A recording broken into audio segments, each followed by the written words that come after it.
Everyone, it's AJ here, and today I'm going to show you how I set up my color story to work in abstraction or in the abstract. A lot of times people think I just randomly pick colors and voila, it works. Well, it doesn't always work that way. I'm listening for a Morty dog. I have the door closed. Anyway, so I'm going to show you of how I pick out my color story and use that in the abstract. So a lot of times if you mix a lot of the colors together, you're going to end up with mud. So you have to really have something for a point of reference. If you were painting a portrait or painting a still life, you would be always referring back to those colors.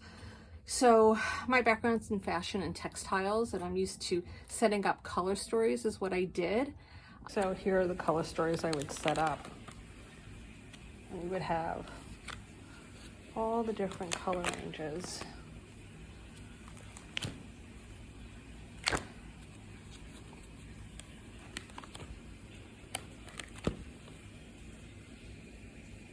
In the past, and I'll see if I can find an old color card around. And in there we would have a range of our colors with our accent colors and our halftones and the colors for the season. We did that 4 times a year, and I would mix all the colors in gouache and I would give it out to the art studio because some people would, I had my group of artists that painted yarn dyes, which are plaids and stripes. I had a group of artists that painted all over prints, which would be like calicos and tossed prints, anything printed, florals, you name it. And then I had another set of artists that worked on spot prints, graphics. Morty has figured out how to open the door. Good going, Mort. He's somewhere over here. Where is he? Where are you, Morty? I don't know if you could see him. He's right below. Okay, so I go through magazines. I'm a magazine junkie. I love home furnishing, still in fashion. So I actually came across, this is an old Calvin Klein ad, and I'm a quilter, so if there's a quilt in it, I love it. So, and the quilt happens to be in yellow and that cornflower blue, which is 2 of my favorite colors. So in this photo, I have the yellow, I have the blue. She's wearing a white outfit printed with indigo. Her handbag has 2 shades of orange, a deep reddish orange and orange. The barn has silvery brown and then a reddish brown. Her hair I'm going to ignore. And then there's a little hint of green in the leaves, and the sky is powder blue, another color that I love. And here, I don't know, I may mix this color, I may not. So I'm not going to paint this like this, but an art director put all this together, so they coordinate all the colors.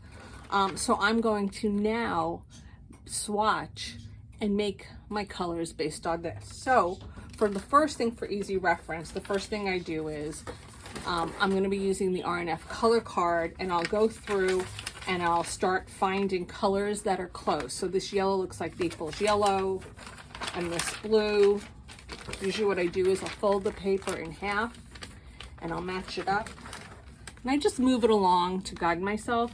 And this one looks like King's Blue. I don't think I have that color, so I may have to mix this one, but it's a pretty good match. Looks like I have to be a little darker.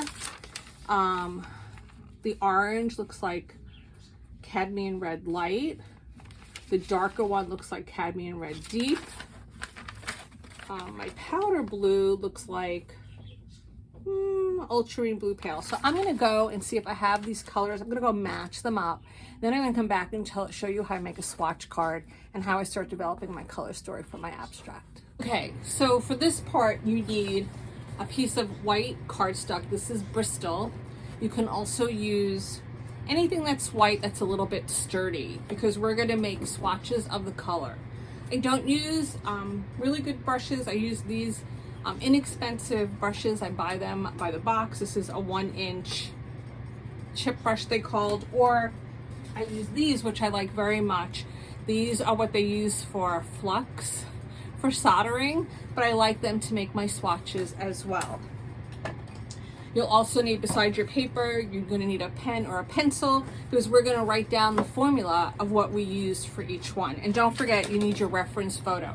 Now, I know a lot of people put things in their Pinterest and on their phone or on their iPad. print it out, check your color, because this is gonna get wax on it. So we wanna make sure that your electronics stay clean.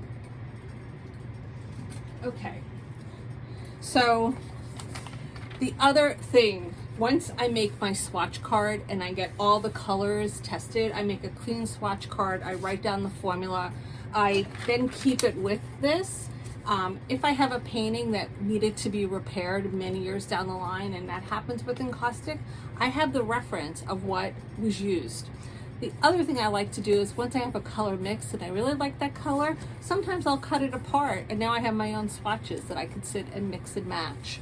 But this is the way that just works for me, and I've had success with it. So the first color, we're gonna tackle that yellow because that's the easiest color here. So my Arbaneth palette is heated up, it's all cleaned off. I'm just gonna put a little bit down without mixing it, because the first thing I wanna know is, what does this color really look like? My, sometimes I have other colors on here because I've been mixing. So make sure that you scrape that off or melt that off. So you're dealing with always a clean color. I'm using the chip brush for this. And I just put it on here.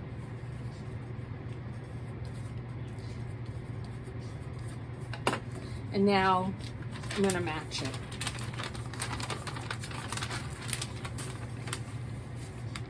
So the color of this is much more buttery yellow, and this has a lot more green in it. So I'm gonna now make adjustments to the color. I also have here that's melting. It's not fully melted, just regular encaustic medium,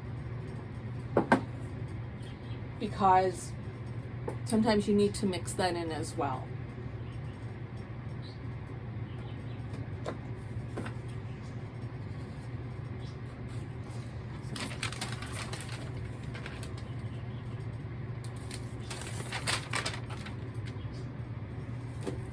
This is where my yellow comes in. I need a little dab of regular yellow.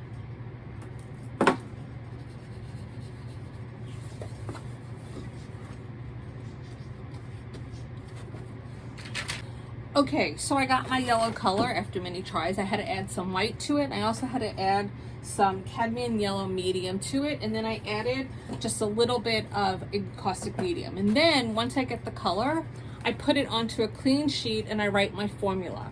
Now, because this is mostly Naples yellow, I kind of have my own lingo. So if it was like 50% and 50%, I would do 50-50. So I only put like a dab of it. So I'm gonna put in parentheses a dot, so I know what a dot means to me.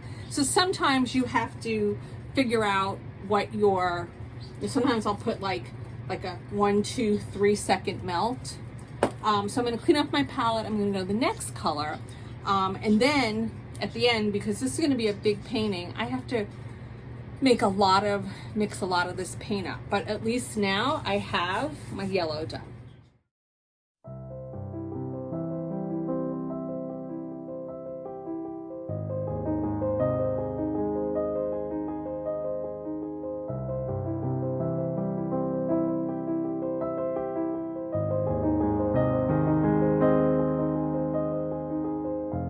Okay, I'm back and I made my color formulation, and only a few of them I had to make from scratch, but it didn't take me all of like 15 minutes because I'm used to doing this. So it's really important that you learn your color wheel and always have your 3 base colors plus white. You may want to have black, and then you can pretty much make all the colors. Like I didn't have any orange and I had to use half cad red and half cad yellow to get my orange. What else did I have to mix? I happened to find some chrome oxide, which worked perfect for the green. I may still deepen this a little because in the photograph it was hard to see, but I'm pretty happy with all the colors. And now I'm gonna mix up larger batches of it because I need to paint with it. So as I was working, I decided to use my chip brushes. So now these brushes I will use in the paintings. I have my color source with my formulas. And so what I'm going to do is line up a bunch of these little loaf pans that I get. And I have them half filled with encaustic medium and pellets, and I'm going to let all of that melt down, and then I'm going to remix my colors. So some people will always ask, how do I get this into here without making a mess? So let me get another pan and I'll show you. So the chrome oxide was a solid color. I didn't have to mix it at all. So normally when I have colors like that, I'll take it and leave it in here to melt. I won't melt the whole stick at all. A little bit goes a long way. This is a highly pigmented stick. And then I'll add my, like here, my encaustic medium to it. And then I will check the color again against here. Because I want to have not such density of color, I'll probably add a little bit more medium in when I'm making it in the large batches. So I pretty much do it like that. Now, sometimes, pellets on here, people will say, well, I have to mix in half and half and all of this. And sometimes what I'll do is I'll just make a separate pan of that just melted, and I'll just pour a little bit in, pour from one, pour from the other.